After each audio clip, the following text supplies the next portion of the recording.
In a quiet forest full of soft rustling leaves and the scent of pine, there lived a little fox named Mina.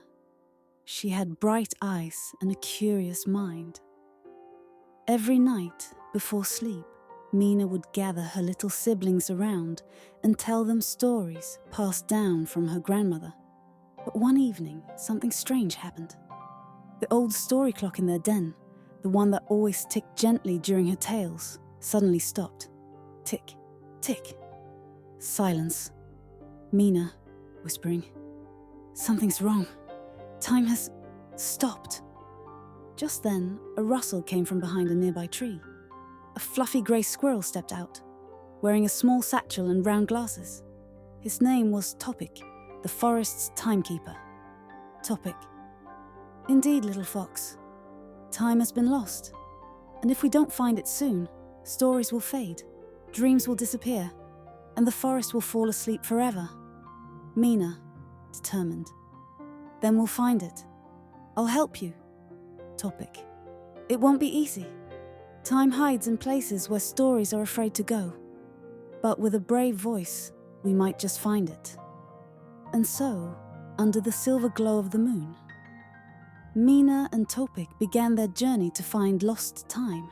Their first stop was the river of reversed flow. The water there didn't move forward. It flowed upward into the sky. Strange bubbles floated along, each one holding a memory, shimmering like pearls. Mina, gazing into a bubble. "That's me, telling a bedtime story to my little brothers." Topik. "Time carries forgotten memories here. But be careful. If you fall in, you might get stuck in the past." To cross the river, they had to hop across giant lily pads. Each pad whispered echoes from the past. One pad whispering, "You're playing with time. You may vanish." Topik. Calmly. "Don't listen. These voices feed on fear." Mina leapt across, heart pounding, each jump bringing her closer to the other side. At last they made it. From the shadows, a tiny bird watched quietly. Bird to itself. The storyteller has begun the journey. They next arrived at the silent hill, where no wind blew, no birds chirped, and even their own footsteps seemed hushed. Mina, whispering, "Why is it so quiet here?" Topik. "Every word spoken here erases a tale from the world. That's why we must stay silent." As they climbed, Mina took out her beloved story notebook, but the pages were all blank. Mina, terrified. "My stories, they're gone." Topik, softly. "In a place without time, untold stories forget themselves. But don't worry, they're still inside you, just waiting to be remembered." At the top, they found an ancient tree with a small wooden door. It creaked open, and out stepped a wise old badger wearing a colourful vest and holding a cane. Badger. "I smell time on you. Hasn't been here in a while." Mina. "We're trying to find it. Can you help?" Badger, smiling. "I'm Verk, keeper of forgotten names. You, little fox, do you know yours?" Mina, curious. "Of course I do. Don't I?" Verk.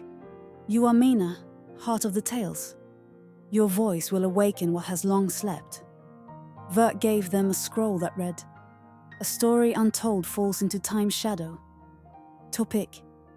"We'll need this for the dreaming darkness. Thank you, Verk."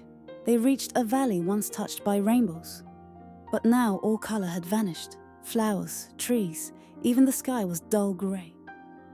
Mina, touching a flower. It was bright. Now it's grey. Topik. "Colours haven't left. They're just hiding, afraid." Suddenly, colourful butterflies appeared, each with a word on its wings. Joy, wonder, courage, fear. A butterfly, gently. "To return colour, speak your true feeling, but be honest." Mina closed her eyes. Mina, softly. "I'm scared. What if I fail? What if I can't fix anything?" The butterflies glowed brighter. Flowers regained their hues. Even the sky shimmered faintly blue again. Topik, real feelings open the doors of time. You spoke your truth. As night fell, they entered the darkest part of the forest. Dreaming darkness, here dreams slept, and fears whispered. Fog thickened. Topik vanished. Mina, panicking. Topik, where are you? Instead of his voice, she heard her grandmother's. Grandmother, echoing. Why are you here, Mina? Nothing can be fixed. Mina, you're not real. You're fear in disguise.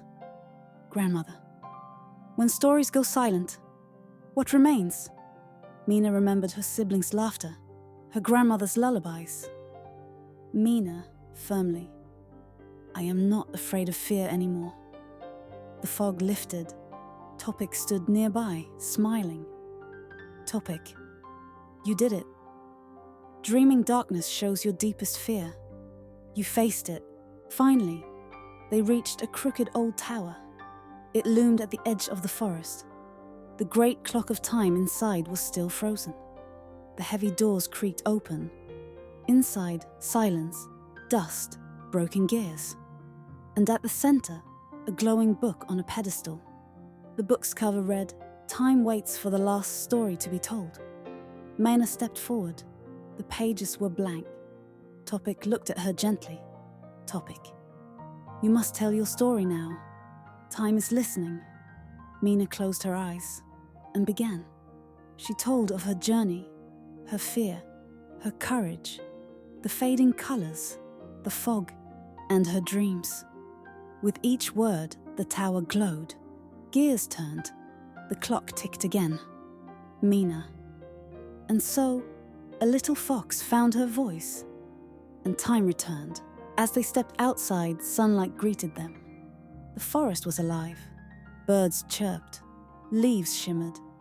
Topik gave Mina a gentle smile. Topik, you're a story keeper now. Time will always hear your voice. When Mina got home, her siblings hugged her tight. Her grandmother smiled.